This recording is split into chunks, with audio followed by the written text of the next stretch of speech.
Hello, everybody, and welcome to the Tesla Life number 198. Here we are, the 21st of April, 2021. Welcome to the show, everyone. Woohoo! Yes, indeed. Getting close to that number 200, and you can participate in show number 200. We'll talk about that later in the show if you're still around. But with that, going to welcome our guest panelists who are with us every week. They're not guests, they're fixtures. Regular panelists. We have Mr. Casey Green joining us from the DC area. How are you today, sir? Doing all right. As you can see, I've rotated my desk 90 degrees to the left, and I need to get the rest of the studio also similarly shuffled because a blank TV is not interesting. Here you can see. You've got things on the move, do you, Casey? Yeah, here you can see my greenhouse. So the pepper plant is doing just fine. Oh yeah, you can see the reflection. Cool.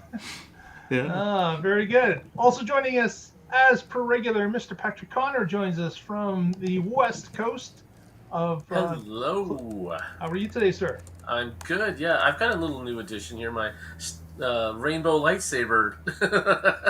I like Light lamp. stick. Yeah. Yes, hello indeed. everybody out there in the Tesla Life world. Welcome, joining us with our little Tesla chat. Each week we talk Tesla, and there's always something new and cool to talk about, where we are talking about ways to bring about a future free from fossil fuels. I do have a little bit of news. A few times on here we've talked about virtual power plants. Well, Portland now has one. 500 homes are for a 5-year window are able to sign up for this, and I just signed up today. So I will be getting in this program. Yeah, I will tell you all about it as I learn more about it. And I just submitted my application. I assume I will be accepted. I don't know why I wouldn't, but it pays $20 a month, and you just make your batteries available to the utility to dispatch as they see fit. You still get to set a reserve that you keep for your own use during power outages or whatever. But the way that net metering here works, if you have solar, you can feed it into the grid. If you have batteries, the batteries can only power your house. They cannot feed the grid. Unless you're part of this. In one of these programs. Yeah, and with 3 power walls, that can spit out 15 kilowatt, and my house uses 1 or 2. So that's a whole lot more. They could power 7 or 8 other homes, and so they can kick that on whenever there's a need. When they would have spun up some spinning reserve or a peaker plant, now instead they can just dispatch these 500 homes and have them power whatever that 2,500, 3,000 homes, and take them off the grid and make that load just go away quietly, and that'll get them through the peak. Yeah, it's pretty cool with that. And then they also have a smart grid area that I'm unfortunately not in, because there's even more bonuses if you're in that area. Oh, nice. Yeah. And then they also have they call it Energy Rush program, where they get to control your thermostat. And in the months that they do, they pay you. And I'm in that program too. So I usually get $50 a year for that. And so, yeah, this is actually all pretty cool stuff. But anyway, that's just a little bit of personal news, and let's get on with the show, Mark. So with that though, if these are all like micro, like seconds, so they need to tap your battery, but if they needed to somehow, they could get 2 hours of runtime from you at max draw. Yeah, I'd have to if they were to use your whole pack. Yeah, so I've got 13 times 3, 39. Let's call it 40 kilowatt hours, and at 15. Yeah. So Nice. There you go, 2.5, almost 3 hours. Yeah. Fantastic. And they shouldn't need that much power. Yeah. If that shows up on the Tesla app, if you get to see the split out and stuff, that would be cool too. Yep. First in the chat was Derek Ludwig, and JT24 says hello all. Hey. Very good. Welcome, guys. Well, let's get started. First story off the press this week is from China. China continues to outperform as sales rocket again in March. This March, over a year ago March, the sale of Tesla vehicles was up 204% over last year. And if you look at the amount over last month, February, it's up 94% in 1 month. So again, China just continues to amaze. There doesn't seem to be any problem in selling vehicles in China. Tesla is having a field day. They just break record after record. Now, of course, we're only into the fourth month, but still, it is on fire at this point. Not fire in a good way or a bad way. It's a rocket ride at this point, and it continues to accelerate as time goes along. So again, amazing. We've seen this, that there's a huge demand in China for electric vehicles, and it looks like Tesla's at the top of that list because the vehicles are just selling like hotcakes. And we will continue to watch this, but with Tesla Shanghai even expanding in certain aspects, and with them getting to the point where they're really now completely up to speed with the lines that they currently have, it just seems to be accelerating, and there's no stop to it. So congratulations, Tesla China. Is the Model Y in China yet? Yes, it is. Oh, what? It is? Yeah, that this is just more proof that this is going to be the million vehicle year. Yeah. Yeah. I think they're gonna just blast through that. There, put him on the whiteboard, Mark. When is I think we're set at 900,000, a million, and 1.1 million as our guesses for the year, the 2021. Yes. So when is phase 3 supposed to open? Well, phase 3, which is the new plant that they're building just south of Shanghai, just across like 100 yards south. Yeah, not too far. It's certainly within eye shot. It's right there. But that just started to put the pilings into the ground. So we don't have any type of a build schedule. Obviously, Tesla doesn't advertise that type of thing. But if it's anything like the Model 3 and now the Model Y lines, it's going to be quick. 3 months. Be before Germany.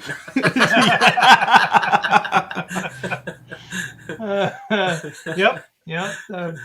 Line 6 will be done before Germany's done. I can see it now. But yeah, it's moving along quickly. And why wouldn't it be with these type of sales numbers? It's incredible. Mm-hmm. Absolutely.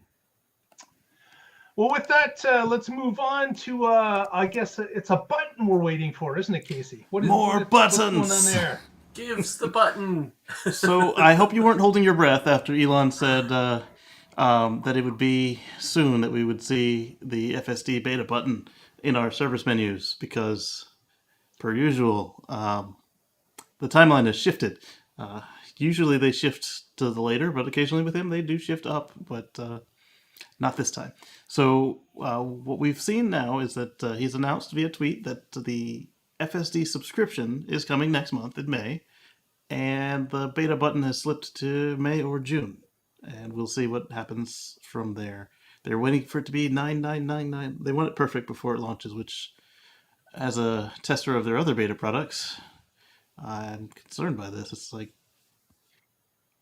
everything is still beta on this car. What's different about this program? I can tell you what's different. The big difference is the news. There's going to be a lot of scrutiny on the people that get that beta button that are not, I guess, people that are not filtered by Tesla, the company. Yeah. These, of course, will be anybody that is willing to sign flick on the I agree to this agreement. And that's going to be I'm not salty. I know 3 people who do a weekly Tesla podcast that would love to have it. The public version, so we could talk about it. Yes. I'll even take the non-public version just because it's cool stuff. I'd like that. That'd be fun. As long as there's a way to switch it off when I go to do my videos, so I don't get in trouble. Yeah. You don't have to use FSD. Well, that's what I'm saying is, if it's just a matter of not using it, because it changes when you turn it on, so I think that might be all right. Yeah, so Elon talked about the March of Nines and how they have to get it to a point where it's covered and they're comfortable with rolling it out based on what's happening now with version 9 in the field, and the responses and edge cases that they've seen, the ones they've corrected, the ones they've modified. Rolling it out to another group of people certainly is going to happen at some point. It has to, because of course all the people that are currently on it, maybe a group of about 1,000 currently. That group is of course going to come up with the same things that they've been testing. Sure, they might have a few more edge cases here and there, but expanding it to another group of people brings in another group of people's thoughts and how they drive and what they see around their particular neighborhoods or areas that they drive in. So it brings more cases to the table. The second 1,000 people still didn't get theirs yet, and we're not sure how many of the original 1,000 actually have it, because all the videos I'm seeing are still the old version. So is it just Tesla employees, or is it just the FSD team that's got the new hotness that Elon keeps bragging about? Maybe we don't really know. You're right. It's just the same group that we've seen before. Such people as Tesla Latino that we did an interview with earlier. Are still continuing to do the testing and posting their results. Yeah. So so people have to be responsible with this, yes. And I think that's what they're concerned with. Is that we've seen lots of people abusing autopilot in various ways, and if they roll this out to too many people, some of the people who are abusing the system are going to end up with it, and that's going to look bad for everybody. So it would be if they had some training that you had to go through. Like a YouTube course, and you had to click it to pass a test. That's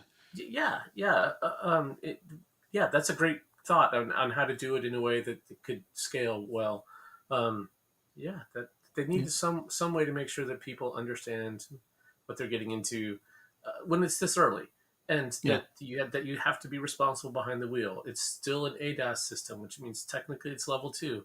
It's not take a nap and anything else. It's pay attention to the road and have your hands at the ready or on the wheel. But you guys both know that when you expand the reach and bring in more and more and more people, you're going to get that person more crazies is not really paying attention or wants to or is doing it for the wrong reason. That is going to come into the program at some point. It's guaranteed. Yes. And it's not. Well, it already has. They removed however many people from the program already. They say they've removed some. We don't know who. We don't know why. This is true because it was under NDA and they can't talk about it. But it is something that as we expand this, we're going to get the wrong people involved. It's just it's a fact of life. You cannot put 2,000 people in a room and have all of them pay attention and perform what the company wants them to perform in an orderly fashion. It's just not going to happen. Yeah, and if it's more bulletproof, then there's less chance of them making a big mess of things. My guess is that they're at a point now where maybe the Tesla lawyers are saying, listen, we've got to be extremely sure that the groups that we bring on can follow the rules, or that the software is going to mitigate that and it's not going to allow the rule breakers to get away with it. It's going to stop them. It's going to, expose them. It's going to allow us to kick them out if they're not performing the way, that type of liability is on the table. And it's something that I, as a lawyer, would be scared about, that if you open this widely, who's going to be coming to the party? Mm-hmm. So Derek says the Frunk Puppy guy has it, and I think that he's just not you, Derek, but I think that that Dr. Frunk Puppy is just playing around. I don't think that he actually has it. I wouldn't be surprised if he had it. He's never shown any pictures of it, so if he has it, he doesn't have the public version. Coach TA says people aren't stupid; they know what they're doing, and they will abuse the product. When there's that a sounds problem, like people are stupid. Then you can't fix stupid with software. When there's a problem and they feign ignorance, they cry foul. This is true. Mm-hmm. There's no way around it except to not release it at all. And that, like Sandy was saying earlier on TMZ and a couple other interviews, and Elon as well, is that to hold it back is actually a disservice to humanity, because as Elon was saying, that with it just sitting there watching us, it's already 10 or 100 times safer than a regular driver, and then it's another 10 or 100, whatever the number was for the first one, when Yeah, so autopilot's active and turned on.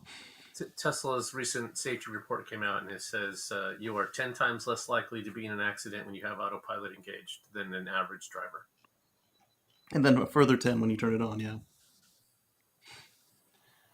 But it's So, I mean, you said it's a March 9 at this point because they want to be doubly sure about it. They want to make sure that it's something that is not going to cause them pain in the media. If there was some sort of an accident and some guy was performing with it when he shouldn't have been, then that's going to not hold well for Tesla and this system.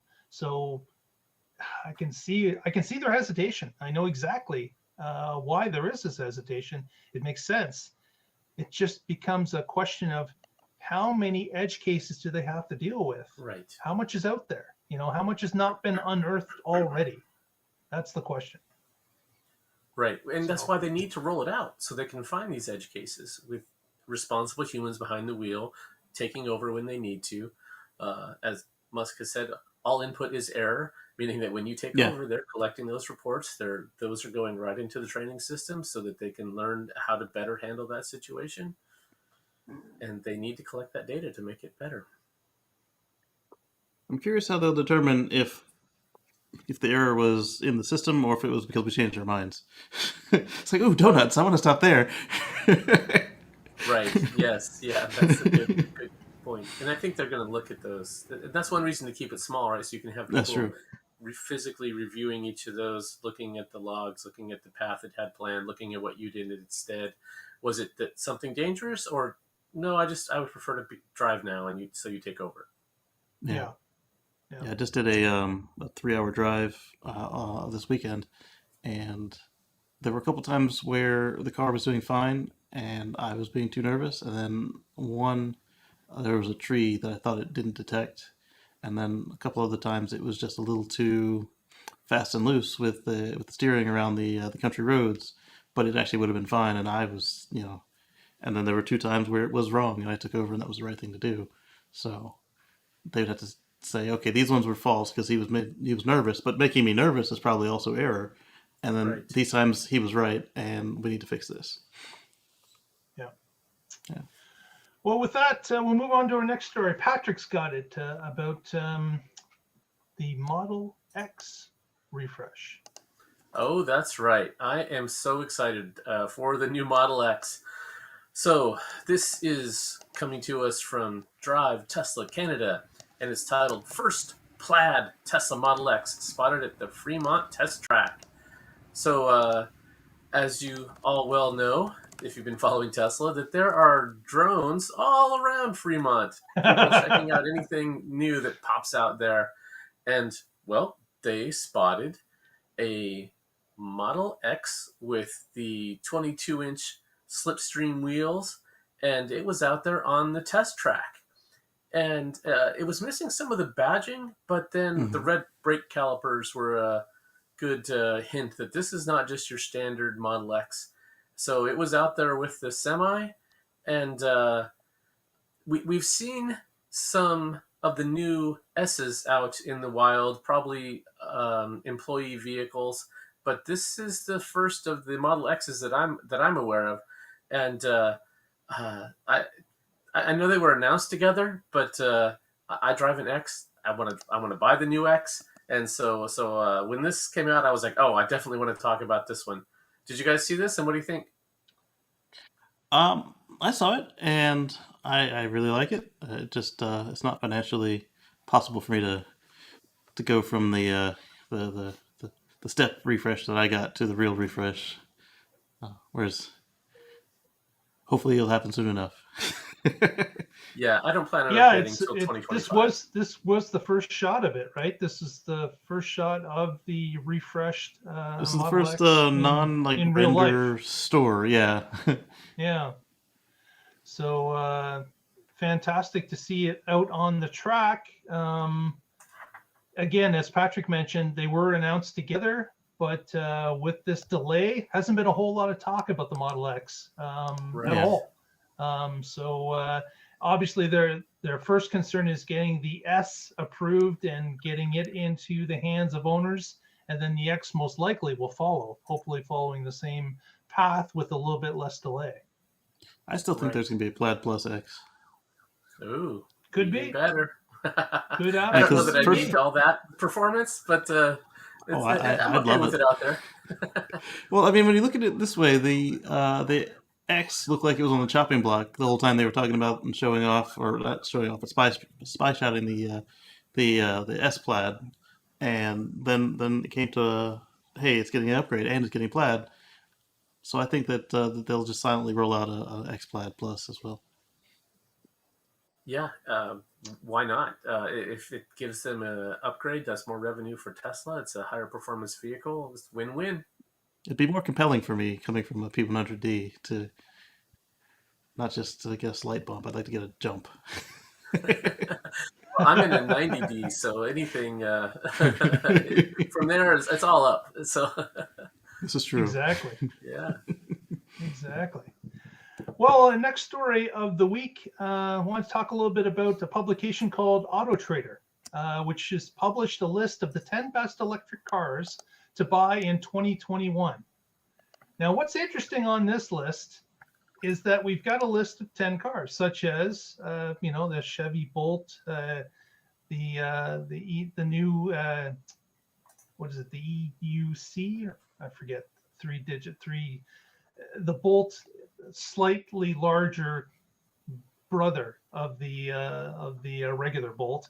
We've got the Kona Electric. We've got Toyota's plug-in Prime.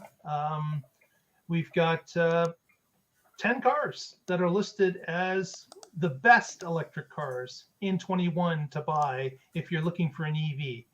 From a dealer. What is omitted from this list, and is shocking, that a publication of 10 electric vehicles came out and not one Tesla is on the list. That's unforgivable. They should have been more. They should have been more explicit. Hey, we need the 10 best electric cars you can buy from a dealership that's a participating member. Right, or Best here's the 10 best cars that are not Teslas. Exactly. right. It is shocking that the Bolt EUV, the Ford Mustang, the Kona, the Ioniq, the Lincoln Aviator Grand Touring, a Leaf, Toyota RAV4 Prime, a Volvo XC40. Okay, that's and not an XC60. electric. That's a plug-in hybrid. So Yeah, that's well, Okay, I I was about to say, I didn't know that Lincoln made an EV. Yeah, the ID4 from Volkswagen. All of these vehicles listed, and not even one Model 3 made the list. The ID4 just started And shipping. How do they know? Get this. The cars that to be included in this have to be under $75,000 US. They must have a plug or have an electric range of 15 miles or more, and 15. have the ability to buy within the next 6 months. So some of them aren't Again, even out yet.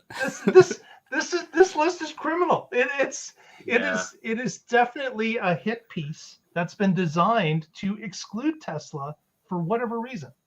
Yeah, if you can't buy it yet, then you don't know if it's one of the best or not. It's just something you can buy in the next. So is it because Tesla it doesn't depends advertise on where you with get your Autotrader? news. Yeah, I'm sorry. Go ahead, Patrick. I was just gonna say, is it because Tesla does not advertise with Autotrader? So Exactly. of the people that advertise with us, here are the 10 best plug-in cars. Yeah, but that's not part of the criteria. That's publicly stated, anyways. It's Yeah. I don't know. It's something I that sold you got to understand where your news comes from. Yes. Because if this was just a news article, which obviously it's not, it's a bit of an advertising article, Yeah. and with the omission, it just makes it laughable. I can't understand why it would be worded in such a way. It makes the credibility zero in my head going forward for Autotrader, is what it does for me. Yeah, when I was selling cars, we used Autotrader to lend some credibility to whatever it was we were saying, but they were not unbiased. Yeah, well, this list is definitely not unbiased, in my opinion. Yeah. We'll leave it at that and move on. There's no point in Well, dwelling just on it. That's the way it one is. final. So Go I ahead. started driving an EV in 2007, and just like this is awesome. This is the future. I've been advocating for them ever since, and I would see these articles that were just FUD about EVs for over a decade, and it really made me start questioning everything else I see in the media. I'm like, here's something where I'm an expert. I know about this. I've researched it a lot, and they just have facts in here that are completely bogus. And Mhm. and so then I started wondering, okay, like it made me scrutinize everything with, okay, this author has a bias, and you have to have that grain of salt with everything that you read online. And here's a perfect example of a sheer omission for whatever reason. And it's obviously, if you have a top 10 list of EVs, Tesla should be there. I'm not saying these other cars are horrible. If you have one and you enjoy them, that's great, good for you. But Tesla's obviously in the top 10. I mean, And they should at least make the consideration. I mean, yeah, yeah, Obviously, that's why the number's so crazy. When you say 10 of the best EVs to buy in 2021 with the criteria they gave, I'm not saying that Tesla needs to be number one or two or whatever. I'm just saying it needs to be one of the 10. Like yes, totally agree. there's no question that it should be within that list of 10. And without it, the list is suspect in my eyes. Yes, yeah. yeah, and that's a smart way to put it. That we're not saying Tesla's vehicles are perfect or don't have room for improvement, or that you can't have some preference where you think, oh, this one has that thing better than this or whatever. But yeah, it has to be on the list. Come on. On that note of bias, I've had a couple of opportunities to speak with some industry reporters, and they've got some biases to work through on their perception of Tesla, and we'll see how it goes with further discussion because they think that we're all just loving on Tesla, and really what it is that they are actually good cars, and they don't know Yeah, because they only drive press cars, and Tesla doesn't have press cars. right. Yeah. Good point. Well, with that, we'll move on to our next story. And this, of course, was a bit of a surprise as a Tesla Cybertruck showed up at Gigafactory, Texas, with Elon at the wheel. Now, I don't think Elon drove it straight from California, but that truck Somebody would have arrived. noticed. He was put in that truck and was driving around the site of Gigafactory, Texas. Stopped at one point and talked to a bunch of workers who were constructing the Gigafactory, and allowed everyone to come up to the truck and take a look. So we've got a few pictures to share here with that particular. Yeah, while you pull those up, that is genius in my opinion, because those are construction workers, so they're there building a factory. These are the kinds of guys and gals who probably, a lot of them drive trucks, and so to take this there and show them first, this is what's going to be built here, this is what you're helping make possible, and look at how cool this is. A lot of these people could become customers for Tesla of this exact product in the not too distant future. Yep. I'm surprised it had no changes from the Peterson Museum. I Yeah, thought that the it dash was was the different basic from prototype. Yeah, the dash is different, but they changed that before it went to the Peterson Museum. They got rid of the marble look. But at the same time, we know it's the same one because it's got door handles, and he said it wouldn't. So Right. Yes. In some of the pictures, the door handles are not too easy to see. So I saw some people saying, "Oh, cool! The new one with no door handles is out." No, you have to look a little No. closer. And then Yeah. zoom in a bit. This is the same one. There's They're still there. door handles. So we don't know what their magic handle-less solution is going to be yet. Exactly. Yep. So here it is, zipping around the site. Very cool. How did they get all that Martian gravel up to Gigafactory, Texas? Yeah. That's Oh, what I red like. Texas Very clay. nice. Yeah. So they're out driving around, showing it off, getting some mud on those mud tires. Yeah. I also like that they've got the off-road light powered on at this point. Yeah, exactly. So some fantastic shots of the vehicle, and Here's another couple of cool looking shots. Head on view with there's that light bar that's on. If you're just listening to the podcast, you come check out our Twitter feed and you can see all these great shots that we're talking about. Absolutely. Exactly. So It's a pretty truck. And then there was one other quick little video that we could show, and that's when people were climbing around it, checking it out, filming inside, taking a look at the fold-down front seat with the cup holders in the back. I hope it gets wandering around the vehicle. I hope it gets the second screen from the S and the X, because then I won't have to decide between an X and a Cybertruck. And we'll stop that TikTok a little bit soon because, of course, the music in it might just get us flagged. So Yeah, no, the last thing we need to do is get flagged from a live stream. We will stay away from that. Exactly. Cool. So no, it was surprising to see it there, and of course, as Patrick mentioned, what better to show this to a group of construction workers that drive pickups every day? It just makes complete sense. And in fact, I don't have the photo to show you, but there was a drone shot of the employee parking lot or the construction parking lot, and it of course was filled with pickup trucks. So it made complete sense. These are my people, as Elon would have said as he drove up with that truck. So was he actually sporting a mohawk, or was it just a matter that he couldn't get his skin tight fade touched up? I don't know. Maybe he's making his own COVID haircut. I have no idea. I've done it. Yeah, I just put the clippers on and go to town. And my only criticism of this is that these are people that are supposed to be working on building Terra, Texas, and we've got to beat Germany. So get back to work. I still say this is what happened to my Model X. Marquez Brownlee was running through the factory with Elon, and then the guy building my Model X, he turns around and stops. I say mine because it was a black Model X performance that matched. And then as Elon and Marquez walk by, the guy turns around and stops. And then the part that the guy was working on was the same parts that I had to go get all the never got installed, did it, Keith? You know exactly how that defect occurred. You have evidence. Yeah. Exactly. I mean, it could have been somebody else, but the coincidence is too striking. Away.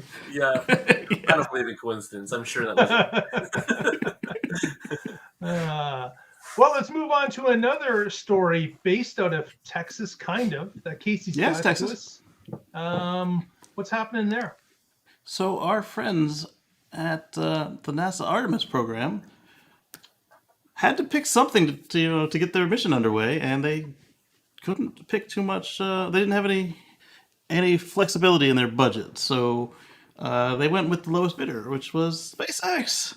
And so they want SpaceX to build the lunar lander, which actually works out better because it's bigger and more capable than anything else that was proposed. So they can now take more science to the moon. And the astronauts can have cabins instead of cubicles. Cubbies, really. And so they got a bid of $2.9 billion, and NASA asked them to kind of space it out a little bit so they could do it in 2 tranches rather than 1. And they were selected.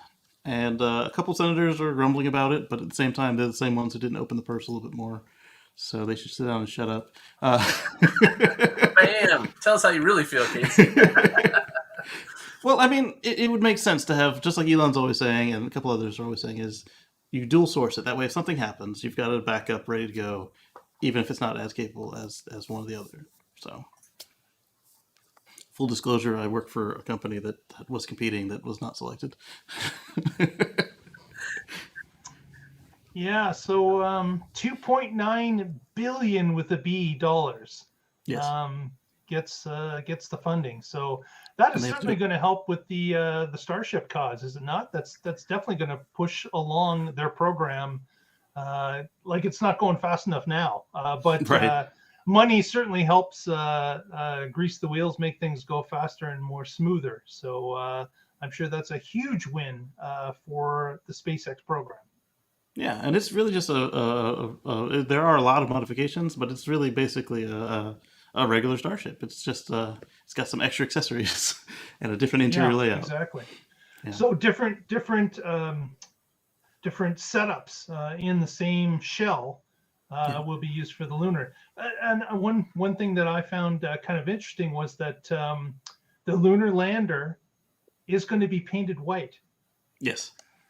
They paid for the white paint. They want a white lunar lander to land on the moon as opposed to a silver ship. So I'm sure there's some science behind it as to why that is as well. But I found that interesting because someone was talking about having the silver ship land on the moon, and they were corrected and said, you know what? No, it's going to be white because that's in the contract. Well, Huh. it's in the contract, and it's also allows better heat rejection, Right. and it's NASA brand, so You wouldn't want the astronauts burning their hands when they go to reach for that handle. That's right. Yes. oh yes, and it'll be similar to some of the long duration starships where it'll have at the top it'll have a ring of solar cells, and it'll also have some the retro thrusters to land won't be super Dracos. They'll have like what 28, 24 engines near the top of the rocket to land, so it doesn't kick up as much moon dust as it comes down for landing, which is another benefit it has of being the largest of the competitors because Yeah. they're physically higher from the surface of the moon, and everybody else's rockets were on the bottom of the the bottom of the structure, so they would kick up more moon Right dust. with. Right. Right. Yeah. Cool. Yeah, you don't want that stuff flying around. No, it's a mess. Well, with that, we have another space story that we're going to touch upon, and Casey's got that as well. I do absolutely. So, sorry, I changed screens. So, Starlink will soon be mobile. Woohoo. What Elon and Glenn Shotwell were talking about it coming out of beta, which would mean that you can now officially, not now, but when it's out of beta, you can officially use your Starlink outside of the cell that is assigned when you sign up for the program. So if you are like the Now You Know guys up in Massachusetts and then you want to go visit Mark, assuming that you guys are in a different cell, plug in your dish, it'll still work. And then at that point, we'll also see them have completed their request for allowing it to operate from a moving vehicle. So you could have it in the bed of your pickup truck on top of your RV, or they've applied for a limited number of these where you could have it on a moving aircraft. Not you personally, but they with the Air Force and whoever their customers they're testing it with. Exactly. Yeah. So this is going to open up new customers for them. I can see it for sure because it's not a cheap system. No. It's cost effective in some ways, and in others it's not. But you've got a system that's basically costing you $100 a month, and you got to spend $500 US to get the dish. Now, if you operate at home and then have a cottage or another place that you go to on a few months or a few weeks of the year, it would make sense that you could sign up for the service at home, and then when you do go up north or head to the cottage or go to the lake, you can just bring along the receiver in your car and then plug it into a electrical source at the cottage, and boom, you're back in business. You've got the same internet speed, and you've got the same router. Everything works the same, whether you're at home or whether you're at the cottage. So it starts to make sense that, you could purchase the system and you could use it wherever you go. And depending on how many times you're on vacation or you go for an extended period of time away, your internet goes with you and everything remains the same. And since you're paying for it throughout the year, why not take it with you? It just makes sense. It's not like you're running a cable. The sky is there and the sky is here. Yeah, That's true. Yeah. They are pulling a Toyota with it. Right now we are buying it for $499 US, but it costs significantly more than that. However, at full production, it will cost significantly less than that to the point where they make a profit. So that part was really cool to me. And so we've got roughly the last time it was said, about 10,000 customers out there that are in this limited beta that's starting to roll out to more and more countries. So yeah, I think this will unlock a lot of clients that might have just been holding back a little. When they find out that they can start to move with the dish can come with them. It'll operate anywhere they go. I think it's going to be a big plus. It's going to sell dishes for them. Yep. Or if you were already a mobile family, you had a like a trailer camper or a self-propelled RV, and you go boondocking. It's like, hey, we can use it for this, and oh, by the way, if we lose internet for whatever reason at home, we can just go plug it into a battery and hook up to that Wi-Fi. Imagine a family that uses a boat often. Like, Oh what a yes. perfect solution.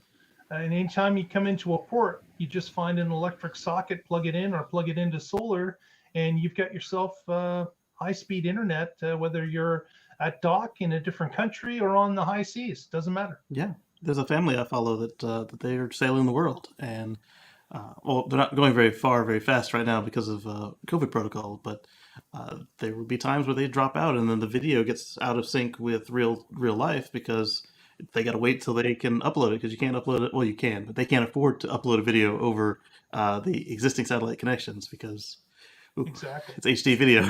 That's expensive. Yeah, so a friend of mine lives in Newburgh, and it's pretty rural, and they do not have great internet connection. And so he's been looking at StarLink and hesitating because they are planning to go live abroad for a year, and they don't know exactly when they're going to go or where they're going to be yet. And now with this, he saw this news and signed up. Although now he's signed up and they said, we are all sold out in your area through the rest of 2021. Oh, You might ouch. be able to get into the program in 2022. But what he said, but they're perfectly willing to take my $100 right now. Oh, absolutely. So here's the Yeah. thing about that though, is that that also then exempts you from local internet restrictions should you have a case where you travel through some place that becomes oppressive, because you're a U.S. customer and that dish is from a U.S. company and it's in space. So assuming that they don't stop you at the border, you can receive that wherever you are, just as you're accustomed to. Yep. Yeah, I would check with customs before you bring in something like this that might Absolutely. be bypassing. Our lawyer just called and said, "Don't listen to Casey." No, Oh, it's not advice. It's just a practicality thing that, There you like, go. physically, that's how it's going to be. Unless SpaceX says, "Oh, when you fly over this region, don't broadcast Facebook to China." And based on that, even some countries like Russia have already said to its citizens, You can't buy don't it at bother all. signing up for it because there will be a fine if you're discovered with an American system. So there are people that will block. North Korea comes to mind as well, but yes. there are countries that will not want this to operate because, of course, there is no filter on this internet as there are in some countries. Oh yes. So Yeah, I can't imagine China will be happy with it.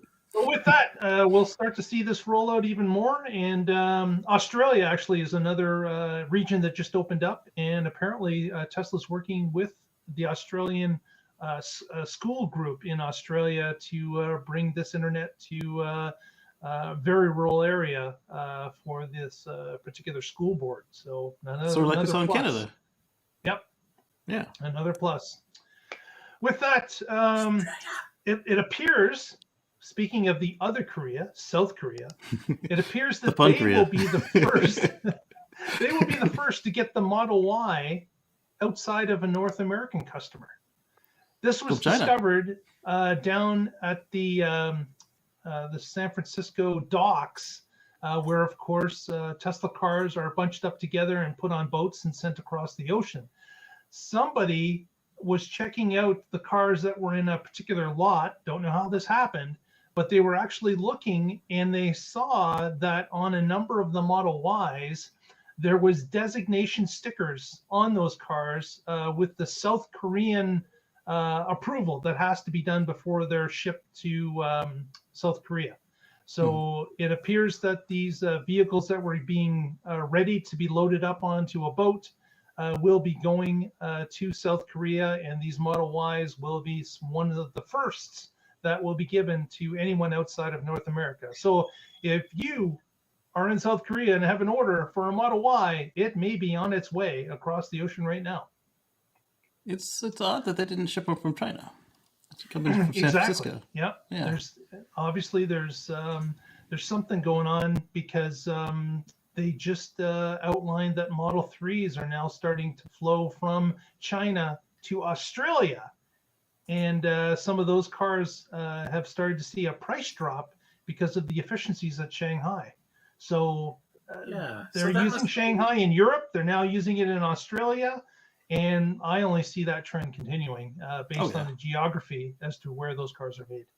I'd suggest probably the only reason they haven't is either they didn't get their export what they needed, or they have assigned them all to Chinese customers, because just like here, crossovers are taking over the market. Yep. So they must not be delivering the Y in China yet. Otherwise, this We'd see a lot more of would them. make sense to say South Korea expects to be the first Model Y delivery outside of North America. Yeah. That, or they mean the first ones from Fremont, one or the other. It also I can see them releasing. As Casey has mentioned previously, there are some countries that do not want to receive their cars from China. Yep. This could be one of them. That could be part of the particular issue in this particular case as well. Yeah. I could see, even if these are the first ones shipped outside of a country, I could see them actually selling the ones they've produced in China before before the boat arrives. It's got to be close if it's not there already, for sure. Yeah, Hockey Day said he doesn't think that South Korea wants Chinese cars. Probably from a tax perspective, even, let alone the cultural. Well, another story we've got is, of course, Texas is changing a little bit, and we understand that from these photos that were taken at the supercharger in Grapevine, Texas, which is basically a suburb of Dallas area. So we've got this Model 3 that's charging, and what you may not notice is that Model 3 is kind of pushed over pretty far to the one side in order to reach that charger. And there's a whole lot of space in between the next charger. What we believe this is we believe this is Cybertruck parking showing up at a newly created supercharger in Grapevine. So it's looking like this particular location is ready for the Cybertruck by having some designated spots that are larger than a traditional supercharger spot. And this particular owner had indicated on Twitter that they had lined up with the parking spot evenly right in the middle, parked the vehicle, got out, and realized that the cable would not reach the car when it was parked in the middle, and had to get back in and move it closer over to the one side. So this would be a case where my rule of thumb of line up with the signpost would not work. Would not work in this particular case, right? So this could be the start of things, and we did talk about this a couple episodes back.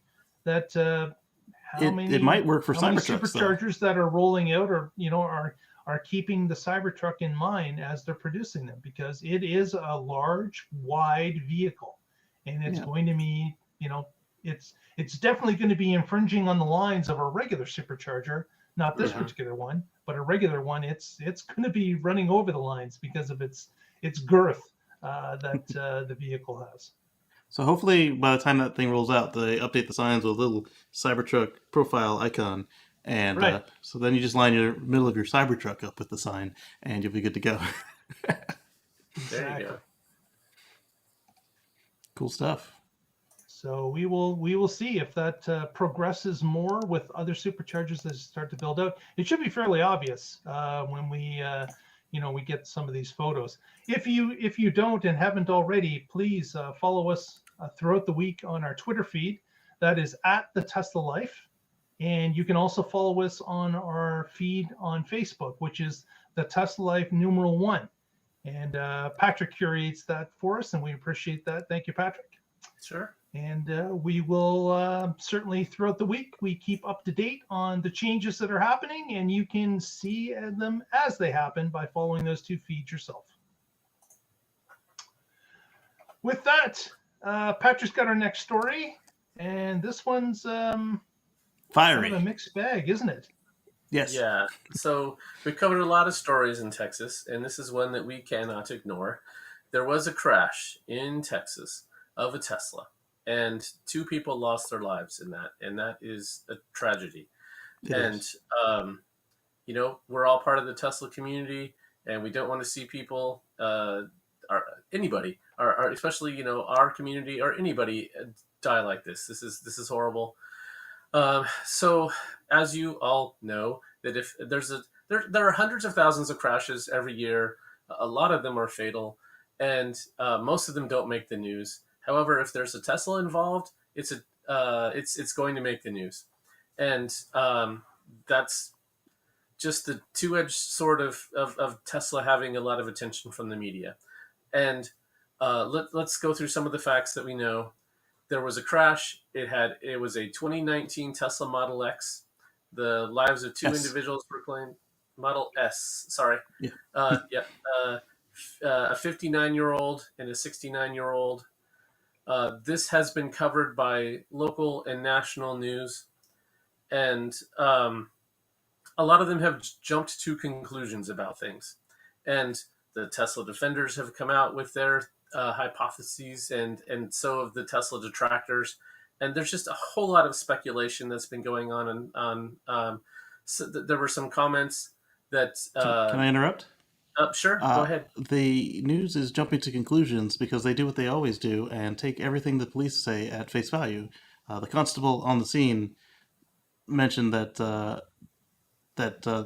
he believed it was autopilot because of statements by the wives and the fact that he didn't see anybody in the driver's seat when he arrived, and then that instantly became the narrative worldwide, and now it's going to be next to impossible to unstick that. I'm sorry, but go ahead. Yeah, so that's certainly the officers on the scene. They're not autopilot autonomous driving experts, and they're going to have opinions. And I think they should have been far more professional and stated Yes. what they knew, and not made conclusory statements that the media ran with. Instead, there should be an investigation, and they should just be talking about the crash, the victims, and not going on about what they think the cause was until the investigation is complete. And so they found one passenger in the back seat and another in the passenger seat, and so therefore they assumed that it was driverless. And Elon Musk has tweeted that this vehicle did not even purchase full self-driving. So how this happened, I don't want to speculate. I've heard people saying maybe there was a third driver, maybe they were intoxicated, maybe they ran from the scene. There's lots and lots of speculation. Let's not get into that. Let's wait. So the National Traffic Highway Safety Administration is investigating this. Tesla's providing the logs. There's definitely going to be a full investigation of this, and it could take a year before we actually have a better idea of what happened. And unless you were there to witness it, you may never know. So just the fact that everybody feels like they have to throw out an opinion of this is ridiculous. And a lot of it is just tribal signaling of, oh, I'm on team this or I'm on team that. And stop it. Stop. The 2 people died here. Let's not make it about whether or not you believe in this or that technology, or you don't like Tesla or do like Tesla. That's just so focusing on the wrong part of this. It's disgusting. So yeah, that's where I stand on that. And certainly there's a huge debate within the entire automotive world about vehicle safety and how this should be rolled out, these new features, and what responsibilities do the drivers have.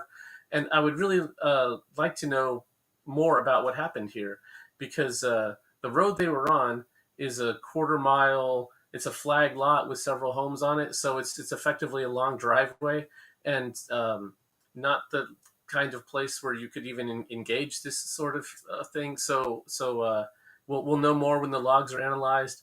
And yeah, so what do you 2 think? Well, I'm glad that these things always do phone home when they crash, because I'd like somebody to know what happened if something happened to me.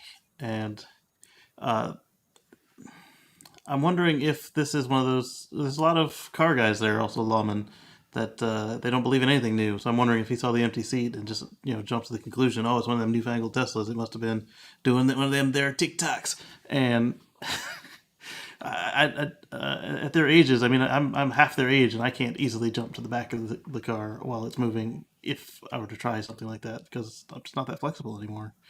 And yeah, for them to assume, especially not in the space provided. I mean, they went from the cul-de-sac to the tree. There's not enough room for, even if I could bend and flex like that in a quickness. right? Yeah, I think there's so much of this story that is all over the board that we're not going to have any clarity about what could have possibly happened until you can analyze the data. Was the accelerator pedal being pressed? Was there any type of braking going on? Did the weight distribution change in the front seat at all? Like, all this stuff could be tracked, and it will be tracked, I'm sure, through the National Highway Safety Transportation Board. They're going to be looking at all this information through the data that is supplied by Tesla. But a lot of it doesn't make sense. Like you said, it's basically a glorified driveway. They slam into a tree at what speed we don't know. Enough to light the car on fire. Both of them die in a fire. Yeah. Right. It just seems like a number of components are missing. Like, at least when we saw another crash recently, for example, the Tiger Woods crash, we knew a high rate of speed was involved in order for the vehicle to leave the road, jump a medium, and then go off the other side of the road.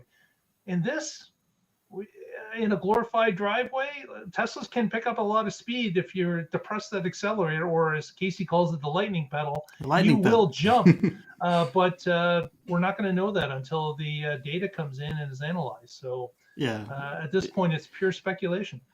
The other reason I'm upset with the constable and his willingness to spout off at the cameras is he got the situation with the fire department wrong. He made them look like incompetent, and they had to go and defend themselves. His own not really co-equal, but his own compatriots. They both are first responders, and he made them look like they didn't know what they were doing. They're like, we didn't call Tesla. It didn't take us 4 hours to put it out. Right. Yeah. So that was one of the things in there that in the mainstream media, you see things like fiery Tesla crash, car explodes, took 4 hours to put it out. Okay, those are just not what the fire department is reporting. They said that they were there, they had it out in less than 2 to 4 minutes, and then they kept water on it to prevent it from reigniting. Okay, that's not the same as taking 4 hours to put it out. That's right. And a year one journalism student would know hey, these are flags. I need to actually follow up on each of these things, because I can't take any party's statement at face value on this until I've asked multiple parties in the scene what happened. So that's irresponsible journalism of them to just let this guy go on live TV and report it as news. It should be the police stated, or the policeman on the scene thinks. Is it just lazy journalism, Casey? That's what I mean, lazy. Yeah. Yeah. It's just I got the answer once. That's all I need. And it's untrained police force, right? They shouldn't be doing that. They should be stating the facts and not. And now we've concluded this. After being on the scene for 10 minutes, you can't conclude anything. You don't know if the person was in the driver's seat and was thrown to the passenger seat, or if after the crash they crawled that way to try to get out and then succumbed to their injuries. I mean, there's lots of things that could have happened, and so which is why I don't want to get into any speculation until we know more. Yeah. So I do want to give a shout out to Drive Tesla Canada in the chat. Oh, awesome! We cover a lot. What we will have to do is certainly keep track of this as it goes along, and I'm sure more details will come out as the investigation gets closer to completing the information that they've collected. So we will find out eventually, just as we've done in some other instances as well. It just takes more time to collect everything and make sure that the T's are crossed and the I's are dotted before you start pointing out what happened.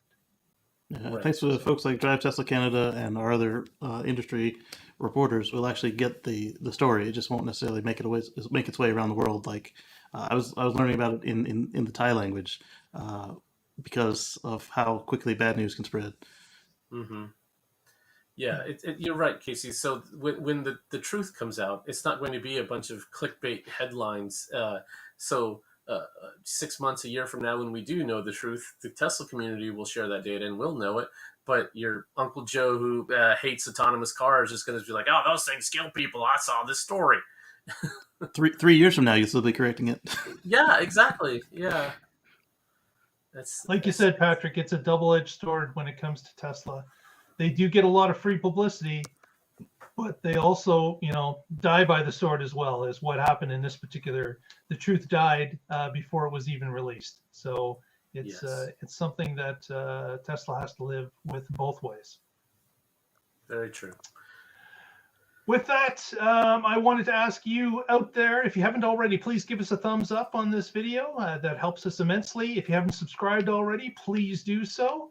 And also, our 200th show is coming up. It's only a couple episodes away. If you would like to participate in that 200th show and you have a camera, you have a high-speed internet connection and a microphone / earphones or buds, we would love for you to join us. Please send us a note, either in the comments below or through one of our social media feeds or our email address, and we'll get you set up, and we'll have a great old Tesla discussion on episode 200 and just talk about generalities and what people think about the cars and what their experience is to this point. Don't be shy. You're just talking to a group of friends, and we'll have a great time. It's something that you'll enjoy. I can guarantee it. And for those that are still left in the chat room, we would love to have a couple regulars join us in that endeavor. Please send us a note and let us know you would like to participate, and we'll get that set up for you. Absolutely, and it's super simple. We'll just meet a couple minutes before the show starts, check out your audio to make sure we don't get an echo, and then pretty much we'll just roll with it. Very good, very good. With that, we'll do some shout-outs and go home. Patrick, any shout-outs for the audience this week? Sure, I've got one. So you've probably heard of Moore's Law, and if you follow Tesla, you've probably heard of Wright's Law. Do you know about Swanson's Law? That applies to solar panels. Or what about Jurgensen's paradox about energy breakthroughs, efficiency breakthroughs? And how about how all of these tie together to accelerate our future into EVs? Well, if you want to know what I'm talking about or what any of those mean, go to carswithgeorge.net, and that's my latest story. So you can check that out. I'm also with the Oregon Electric Vehicle Association. You can find us at oeva.org. Thanks. When you said Swanson's, I thought you were going to break into 90s TV dinners. Yes, Swanson's Law. You have to be a sad individual. No, I'm just kidding. Casey, any shout-outs for us this week? Yeah, I've got a couple of videos I put up. I got to try out the test box. That was fun. And then I've got about 8 hours of footage to clean up on the deep dive for software update 2020.4.15. And there's now another one out, 2 of them actually, 2021.4.15.2 and 2020.4.16. They're all labeled minor fixes, so most of this stuff will apply. I think I'm going to do something different this time and break them into different videos rather than different chapters. And so that way folks that want to see the scenic drive and watch what Autopilot did on the curvy Virginia mountain roads, or not really mountain, but the foothills, you can watch that at probably at 10x or 5x speed. And if you don't care about that, then you can just look and see how the car did with Autopilot, how it did with Autopark, how it did with Smart Summon, etc. You can find that at youtube.com/Casey Green. That's KACEYGREN, as it appears here on screen. And don't forget, coming up this Monday on Casey's channel as well, Yes. There's going to be a live. What are we going to be doing? Yes, we're going to be watching the Tesla shareholder call live, and then we're going to be discussing it. So if you don't like people talking over it, you can watch it twice. If you don't mind, we can all have a chat about it together. We'll try not to overtalk important people like Elon, but we might overtalk somebody asking an inane question. Or a bonehead question. Yes, boring bonehead questions, as Elon calls them. Yes, and so that'll be right here again, youtube.com/Casey Green, and I'll go ahead and I'll schedule a live. That way, you guys can just click into it. I'll probably do that over the weekend, and then Patrick and Mark and I will all be here, and we'll be ready. Awesome. Very good. Very good. With that, we will close out this week, and we will join you next week and find out what's going on in the Tesla life. Good night, everyone. Have yourselves a great week. Stay positive. That's negative. Eat your jabs.